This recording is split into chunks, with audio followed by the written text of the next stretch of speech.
छठ के वक्त नदियों से अवैध बालू तस्करी पर फूटा छठव्रतियों का गुस्सा। कहा कम से कम छठ महापर्व पर तो सरकार इन पर रोक लगा पाती। छठव्रतियों को बालू निकलने के बाद घाट पर पत्थर से चोट लग सकती है। पहले आप उनकी बात सुन लीजिए, फिर आगे की कहानी हम आपको बताते हैं। हाल की ही घटना है। मैं बड़का काना से आ रही थी, तब मैंने देखा कि जो ट्रैक्टर है वो नदी के बिल्कुल अंदर बीच में घुसा हुआ है और वहाँ से लोग बालू को जो है एक्सट्रैक्ट कर रहे हैं। ठीक है, मैं यहाँ की ही हूँ, यहाँ पे ही मैं पैदा हुई, यहाँ पे ही बड़ी हुई। पहले जब हम घाट जाते थे तो घाट बिल्कुल प्लेन थे, सपाट थे, लोग आराम से आ जा सकते थे। मेरी मम्मी तक इवन अब कई सालों से घाट नहीं जा पाती है। क्यों? क्योंकि जिनको चलने में प्रॉब्लम है वो तो इस घाट में जा ही नहीं सकते, क्योंकि उन लोगों ने बालू इतना निकाल लिया कि पूरे रास्ते में पत्थर ही पत्थर भरे हुए हैं। ठीक है, दूसरी बात है, मैं ये कहना चाहती हूँ डीसी सर से कि हमारा जो है कंट्री में वो नमामि गंगे प्रोजेक्ट स्टार्ट हुआ। क्यों हुआ? अभी ये इसलिए हुआ कि हमें नदियों को बचाना, हमें गंगा नदी को बचाना, उसे प्रोटेक्ट करना है। पर अगर आप इस तरीके से बालू को एक्सट्रैक्ट करेंगे और वो भी अलग अलग तरीक़ों से निकालेंगे, रास्ते ख़राब कर देंगे, तो हम नदी को बचा कहाँ रहे हैं? हम तो नदी को और ख़तरे में डाल रहे हैं। पहली मेरी समस्या ये। दरअसल रामगढ़ जिले के दामोदर नदी से अवैध बालू का कारोबार धड़ल्ले से जारी है। जिला प्रशासन नदी से अवैध बालू उठाव पर अंकुश लगाने में विफल साबित हो रहा है। नतीजा, बालू माफिया बेखौफ होकर नदी से लगातार अवैध बालू का उठाव कर रहे हैं। हालांकि जिला प्रशासन के द्वारा बीते दिनों दामोदर नदी से अवैध उत्खनन के विरुद्ध संयुक्त कार्रवाई भी किया गया था।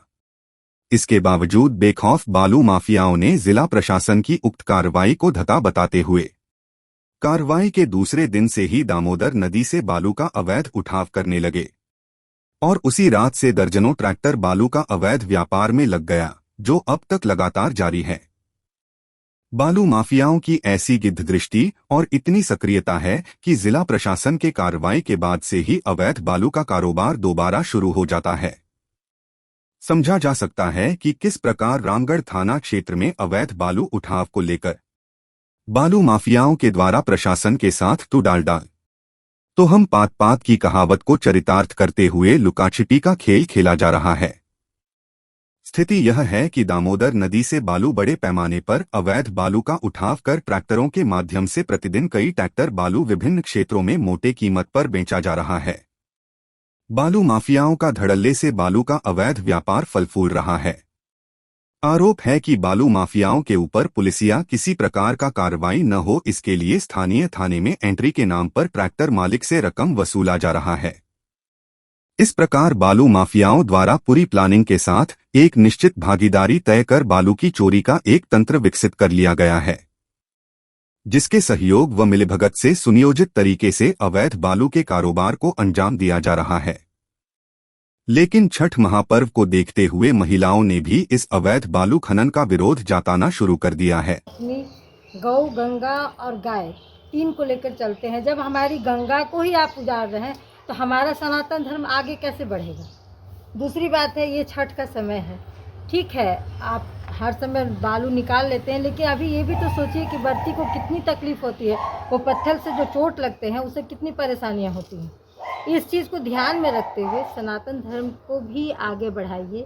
प्लीज़ आप लोग ये बालू निकालना बंद करिए, क्योंकि कमाने के बहुत से रास्ते हैं। ये जरूरी नहीं है कि माँ के आंचल को ही कोड़ा जाए।